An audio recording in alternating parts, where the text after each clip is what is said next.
Nous avons vu ce matin le fameux texte de l'arrivée de la princesse à la cour et nous avions déjà posé les mouvements du texte qui se superposent au triptyque proposé par le ministère, c'est-à-dire individu, morale et société. On a l'impression de voir émerger une figure singulière, très mise en valeur, bien sûr, par de nombreuses qualités hyperboliques.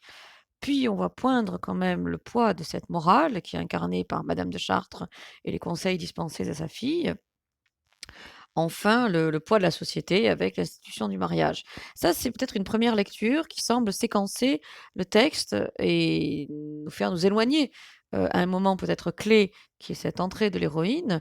De façon très risquée, Madame de La Fayette, se permet de nous amener l'héroïne tout en l'éloignant de nous très vite, en fait, dans le texte, au profit de cette masse informe et diffuse qui est ce on, cette cour, ce collectif qui entoure la princesse et surtout cette institution, cette chef de plomb moral qui fait que les jeunes filles se marient, aiment et sont aimées.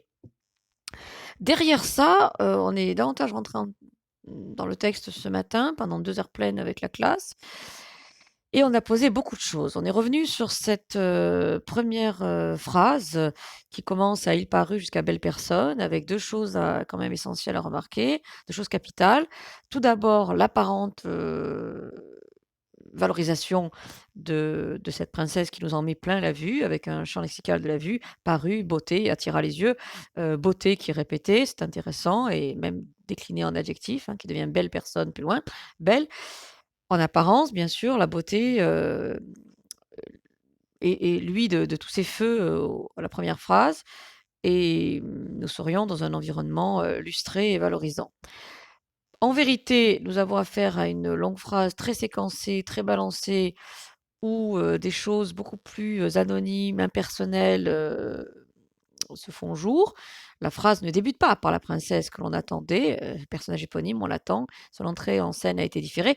C'est ce «il», impersonnel qui ouvre la phrase, qui est relayé plus loin quand même par, ce «on» dont on ne sait pas très bien qui le recouvre ou ce pluriel, des belles personnes qui clôture la phrase ou même l'expression hyperbolique «tout le monde» que l'on trouve, quasiment au milieu de la phrase. Annoncée en vérité déjà par la cour.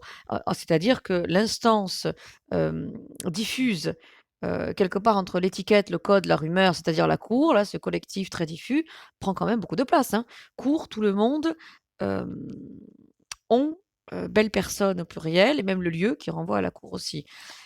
En termes de proportion, la princesse n'est pas forcément gagnante parce qu'elle est désignée par des périphrases, la beauté par exemple qui se rattache à elle, de simples pronoms personnels comme elle ou la reprise dans le relatif, hein, qui attira les yeux, dont l'antécédent est beauté, c'est-à-dire, en fait, c'est la princesse, que ça désigne. On a des désignations assez imprécises, en tout cas conventionnelles. Les pronoms relatifs, nécessités, en fait, par les reprises de termes et les ouvertures de propositions ou les simples pronoms personnels sont pas forcément les meilleures façons d'amener la princesse. Bon, déjà, on a quand même des doutes sur, la valorisation du personnage. Par ailleurs, cette première phrase pose aussi, la question quand même de cette redondance, et aussi du statut de cette beauté, en fait. Cette beauté sur laquelle on insiste beaucoup, d'une part est suspecte parce qu'insister, c'est peut-être aussi empêcher que ne se fragilise. C'est tout le problème des répétitions et est-ce que la répétition intensifie ou est-ce qu'au fond, elle n'est pas le signe d'un besoin d'intensification? C'est-à-dire qu'au moment où elle atteste d'un surplus, elle, elle trahit aussi, la nécessité de faire revenir à la surface des choses qui peut-être sont beaucoup plus, friables, oubliables ou négociables, qu'il y paraît. On ne répète jamais que ce qui n'est pas suffisamment sûr en soi une fois pour toutes. Ici, on a quand même beauté, puis redoublé et même rallongé par, l'adjectivation beauté parfaite et on reprendra la beauté, qu'on retrouvera donc dans, belle, le simple adjectif qualificatif. Ça fait quand même beaucoup, hein, cette beauté, qui s'impose. Pourquoi une beauté si aboutie et si totale, si parfaite, aurait-elle à ce point besoin de se redire et de se resignaler? Certains élèves ont fait aussi remarquer que de toute façon, la simple beauté, l'insistance sur la beauté, insistait aussi sur des choses très visuelles, c'est-à-dire très superficielles.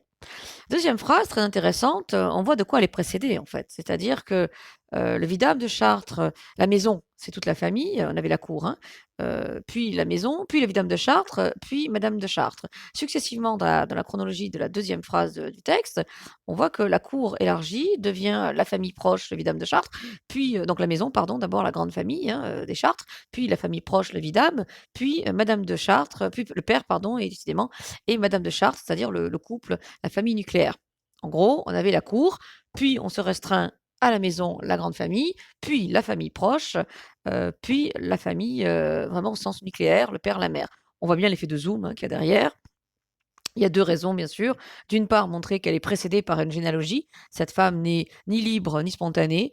Des choses la précèdent, en l'occurrence, toute une lignée et également, ce zoom nous permet en vérité, d'être avec elle, au plus près de la princesse, puisque comme un mouvement de caméra, nous nous rapprochons petit à petit de la jeune fille, en allant d'une famille très éloignée à une famille, rapprochée. Nous faisons partie de la garde rapprochée, en fait, de la princesse. Madame de Lafayette nous permet, par cette deuxième phrase, hem, de croire dans le personnage, de suivre le personnage, d'en faire notre premier relais, premier témoin dans le texte et d'être vraiment au plus près, au niveau du personnage. C'est une des nombreuses façons qu'elle a. Alors, il y en a d'autres, hein, le monologue intérieur, par exemple, en sera une, mais ici, ce qui est très net, c'est l'effet de proximité, en fait, avec le personnage. Ce qui m'intéresse, c'est après, on a tout le passage sur la désignation de madame de Chartres et sur ce qui la caractérise. Alors évidemment, d'abord, ce qui la caractérise, c'est cette apposition terrible. Madame de Chartres, sa femme, qui ne renvoie aucune information nécessaire. Nous savions que madame de Chartres était forcément l'épouse de monsieur de Chartres. On s'en doutait bien. À ce stade-là, nous n'avions pas besoin de cette information qui caractérise son statut conjugal. En vérité, la position, réduit madame de Chartres à une épouse et sans doute derrière, on comprend, les élèves ont bien vu, annonce ce que sera le destin de notre princesse de Clèves, qui n'est jamais que la femme du prince de Clèves. On passe donc d'une tutelle, parentale à une tutelle, conjugale.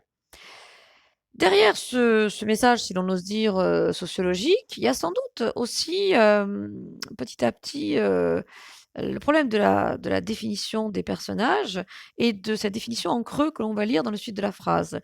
Bien, vertu et mérite, là nous sommes sur les grandes valeurs bien sûr, XVIIe siècle, de la haute noblesse. Un beau rythme ternaire, on comprend que cette femme qui est une femme de tête, hein, madame de Chartres, qui a la conduite quand même, hein, on voit quelque chose un peu de cartésien dans cette métaphore-là du gouverneur ou du gouvernail, qu'on va retrouver plus loin dans le texte. Madame de Chartres, se caractérise, ou plutôt a droit, heu, madame de Lafayette, lui donne bien volontiers, elle doit reconnaître sans doute la valeur de son personnage, donc bien vertu mérite, on a un beau rythme ternaire, très cicéronien et de fait, madame de Chartres, disais-je aux élèves, dans sa rigueur, sa rectitude, a quelque chose des grandes figures maternelles, cornéliennes, quoi. Je disais, c'est la mère des Gracques. Elle incarne une série de valeurs et elle a bien droit évidemment à son rythme ternaire, cicéronien classique. Le bien, la vertu, le mérite, bon, j'ai expliqué évidemment aux élèves, hein, que le mérite, c'était tout le problème de La Rochefoucauld, c'est-à-dire ce qu'on reconnaît de hauteur et de conformité à la hauteur due en son rang. C'est une notion bien sûr bien compliquée que le mérite et la vertu aussi, et qu'il faut lire sans doute au sens, littéral, étymologique du terme bien sûr, jusqu'à la lecture qu'on fera à Dante, c'est-à-dire qu'on parte de Virgile, jusqu'à Dante et on a quand même une puissance presque masculine, ici en tout cas héroïque, hein, c'est en filigrane derrière le texte. Alors de quoi c'est fait en fait? De quoi sont faites ces fameuses qualités de madame de Chartres? Arrive le grand moment où, nous avons l'antériorité, nous revenons un peu en arrière sur l'histoire de cette, mère, qui est la figure tutélaire de la fille et on voit, les fameux soins donnés à l'éducation de sa fille. Pendant cette absence, elle avait donné ses soins à l'éducation de sa fille, mais elle ne travaillait pas seulement à cultiver son esprit et sa beauté, elle songea aussi à lui donner de la vertu et à la lui rendre aimable. Bon, plusieurs choses à remarquer bien sûr. D'abord cet enchaînement de points-virgules, un peu rugueux, mais ce qui est quand même frappant, c'est que le point-virgule, disais-je, normalement se passe ensuite de conjonction, puisque si l'on joue la parataxe, on ne peut pas derrière jouer, l'hypotaxe. On ne peut pas d'un côté être dans l'ellipse, du connecteur logique, heu et de l'autre côté, souligner le lien logique par, l'adjonction de ce «mais», cette conjonction ce tarif double-là, point virgule plus la conjonction, nous montre quand même qu'on a une personnalité qui se dessine chez madame de Chartres, qui est une personne, qui articule les choses, qui assoit son raisonnement avec, en travaillant au corps, en fait, l'éducation de sa fille et on voit bien toute la rigueur, quasiment, presque artificielle finalement qui se dénonce d'elle-même.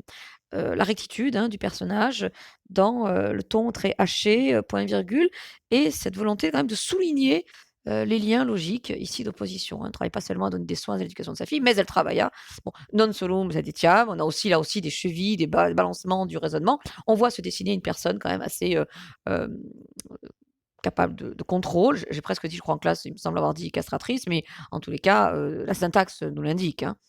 Hem, on articule, on cheville, on on est dans la mécanique argumentative bien visible, l'échafaudage est bien visible, avec des membres de phrases, là, des portions, des propositions qui se détachent bien.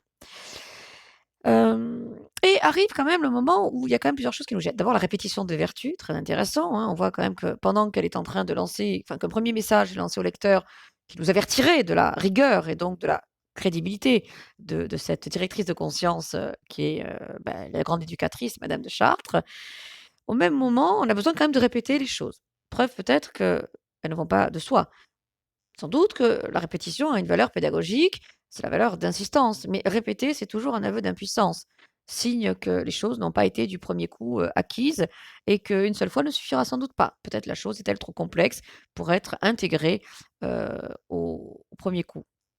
Donc on a une série de doublons dans le texte, beauté, beauté parfaite, belle, vertu, vertu. On en aura encore une série sur l'amour. Beaucoup de choses ont besoin d'être répétées dans le texte, ce n'est pas forcément un bon signe. D'ailleurs, on a aimable ici qui prépare le verbe aimer, qui sera ensuite actif et passif en fin de paragraphe. Tout le texte fonctionne comme ça, hein, par dédoublement successif.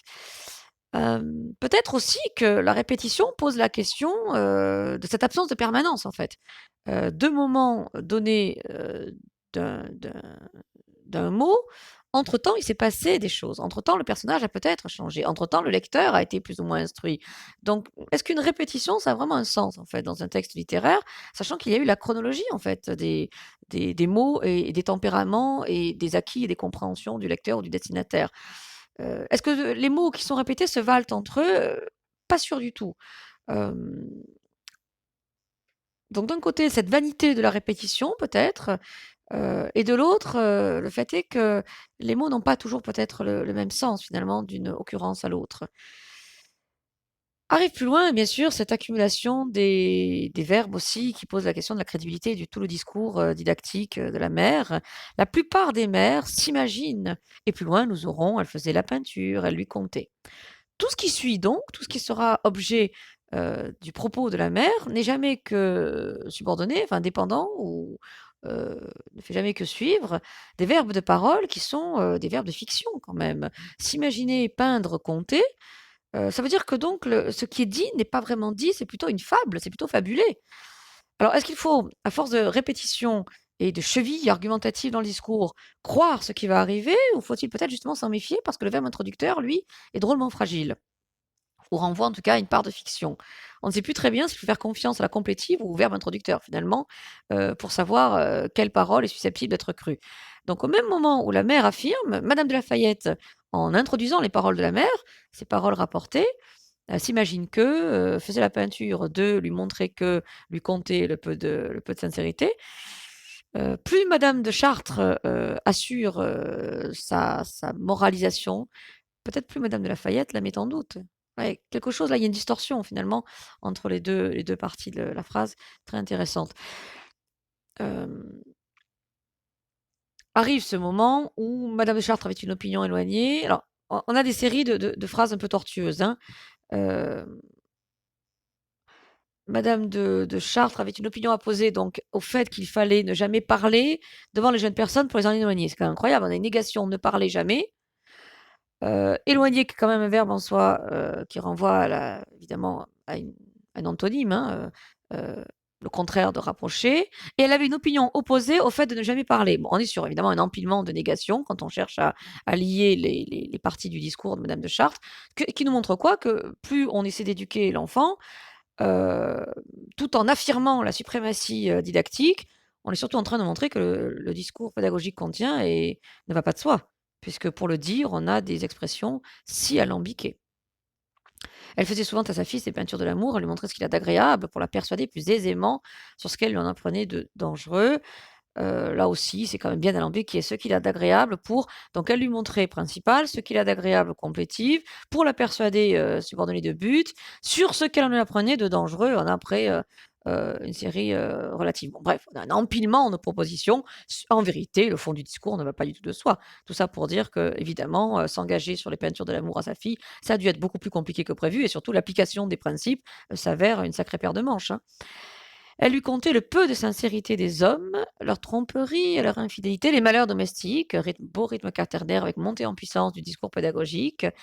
Mais le peu de sincérité des hommes, qu'est-ce qu'il faut comprendre avec cette drôle de formule? Hem, Est-ce que ça veut dire que quand même il y a un peu de sincérité, il faut trouver le bon? Ou est-ce que ça veut dire quand même que donc c'est donc un euphémisme? Ou bien ce serait une litote, peu de sincérité des hommes, en vérité aucune sincérité? Bon, la suite du texte semble plutôt aller vers la seconde hypothèse, puisque tromperie, infidélité plus malheur domestique, on a bien compris que les hommes évidemment étaient profondément infidèles. Voilà une drôle de façon, hein, de quand même, petit à petit hyperboliser, et je passe sur le champ lexical bien sûr de la nocivité, danger, tromperie, infidélité, malheur. On voit bien aussi la gradation, on est passé du danger au malheur, c'est-à-dire que ça devient tout de suite métaphysique et gravissime. De même, ce qui est frappant, c'est que ces termes-là quand même d'infidélité, plus loin on aura, me semble-t-il, on aura un terme de la même racine, me semble-t-il, un peu plus loin dans le texte, défiance, voilà, il me semblait bien qu'il y était. Frappant cette façon aussi là aussi de rouler encore, hein, sur les mêmes racines. Ce problème de la foi, de la fidèse, du serment, de l'engagement, sachant que fidèse enfin qu'engagement et fidélité, vous voyez, défiance, on est toujours dans le même problème de la validité de la parole donnée, de l'engagement pris. Mais on a infidélité, engagement, défiance. C'est quand même étonnant, hein, là aussi, cette redondance, par les effets de dérivation, on revient toujours au même sujet, toujours le même problème de cette valeur de la répétition sous une forme ou sous une autre. Bien sûr, cette façon de marquer, toujours les liens d'un autre côté, non seulement, que de prudence pour ce discours qui se veut évident et qui bien sûr n'a rien d'évident. On retrouve notre, vertu un peu plus loin, mais entre-temps, on a vu passer ce problème de l'honnête femme et il s'est posé la question, il y a tout un dossier que j'ai mis en ligne, l'honnête femme, est-ce vraiment, par exemple, l'équivalent de l'honnête homme? Déjà que l'honnête homme ne va peut-être pas tout à fait de soi et que l'honnête homme, déjà, au XVIIe siècle, est à distinguer de ce que serait, la sincérité d'Alceste, c'est-à-dire, l'amour-propre. Déjà, ce n'est pas tout à fait la même chose en fin de siècle, dans les années 60, 70.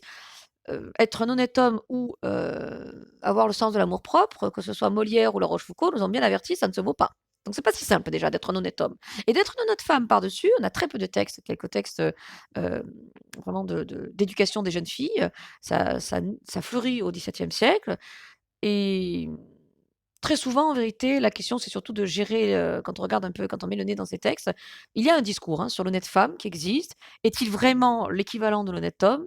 Oui et non, parce que ce qui est du commerce social pour les hommes, devient très vite, le problème de la galanterie chez les femmes. Et on passe très vite de la vertu, héroïque chez l'homme aux vertus, ou à la vertu au sens courant d'aujourd'hui, c'est-à-dire de la bonne morale préservée, de la bienséance chez la femme. Donc je suis même pas sûre que déjà au XVIIe siècle, il y ait une véritable limpidité dans le transfert entre l'honnête homme et l'honnête femme. Déjà, ça ne va pas de soi. Quand on sait que le XVIIIe siècle, on fera encore une autre lecture avec, Rousseau et Diderot, hein, et qu'il faudra peut-être attendre au fond en 1782 et Laclos et les ondes dangereuses pour peut-être avoir la véritable bonne explication de texte sur ce qu'est l'honnête homme appliqué à l'honnête femme par la lettre 81 de la Merteuil. On se rend compte aussi que, ce que je voulais montrer là, c'était que ce qui est posé comme une évidence pour madame de Chartres n'en est peut-être même pas une en vérité à l'époque de madame de Chartres et de madame de La Fayette. Enfin en tout cas de surtout madame de La Fayette puisque madame de Chartres est censée être, au XVIe siècle. Toujours cette vision, hein, lui faisait voir, lui montrer, lui conter. On est toujours dans la fiction, c'est quand même très étonnant, on est dans la fiction d'un message insistant didactique. Qu'est-ce qu'une fiction, d'une didactique? Or la didactique demande à être crue. Elle impose une parole magistrale et elle moralise. Mais tout ça est en vérité introduit par une série de, fictions. Donc on a beaucoup de doutes, hein. Faut-il croire ou ne pas croire? Est-ce crédible ou est-ce que ce n'est pas crédible? Il se trouve que dans la phrase de madame de La Fayette, on a les 2. On a aussi bien vertu, éclat, honnête femme que quand même faisait voir, compter et toute une série de verbes renvoyant à la fiction. Moi, je ne sais pas ce qu'il faut croire. Vertu, éclat, élévation, on était remonté avec les élèves d'ailleurs sur le Vidame de Chartres. On avait comparé l'entrée du Vidame et l'entrée de Madame de Chartres. Le Vidame, il est justement honnête homme, il peut se permettre en tant qu'homme. Mais s'il était une femme, il ne serait pas une honnête femme avec les mêmes caractéristiques. Le Vidame n'a pas évidemment le mérite, puisque tout le monde est conscient de sa légèreté dans la galanterie. Mais Madame de Chartres, elle, toujours arc-boutée sur ses principes. On revient une troisième fois sur vertu. On retrouve évidemment le terme, l'éclat et l'élévation. On l'avait déjà eu, bien sûr, un peu plus haut. Il était beaucoup question d'éclat, rappelez-vous, sur vraiment l'incipit du texte. Une personne qui avait de la beauté, et on revient, troisième occurrence du mot beauté, hein, toujours très suspect ces répétitions. Est-ce que c'est pour bien insister ou au contraire, est-ce que le fait d'insister montre que c'est bien fragilisé, au point que l'on doit bien insister? Mais ça lui faisait voir aussi, toujours ce verbe voir, cette façon de montrer, de mettre en fiction le discours, combien il était difficile de conserver cette vertu. Hop, nouvelle vague de la vertu. Bien sûr, c'est une éducation par leitmotiv, on comprend. On répète et l'autre va finir par intégrer. Mais plus je te répète, plus je sens ma propre fragilité à me faire croire de toi. Ça veut dire ça aussi, hein. Je répète parce que je sais que je ne te convainc pas immédiatement et durablement. Que par une extrême défiance, on retrouve ce problème du lien plus ou moins fiable avec cette polysémie quand même d'infidélité et d'engagement. Est-ce que c'est au sens des serments?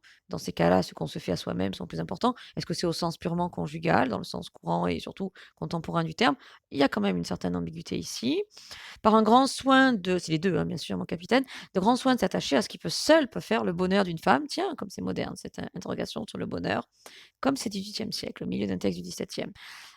Qui est d'aimer son mari et d'en être aimé. Et là, on se dit, tout ce texte, si tortueux, si compliqué, avec autant d'empilement de propositions, avec autant de forces et répétitions et reprises de termes, dérivations de termes, peu importe, mais en tous les cas, on en a tellement remis des couches et des couches, dont l'aboutissement est donc, non pas de libérer la jeune fille et de la rendre, comment disait-on, de gouverner, c'était ça, hein, la métaphore cartésienne là qu'on avait déjà vu se dessiner, tout ça pour aboutir à une forme passive, comme c'est étrange.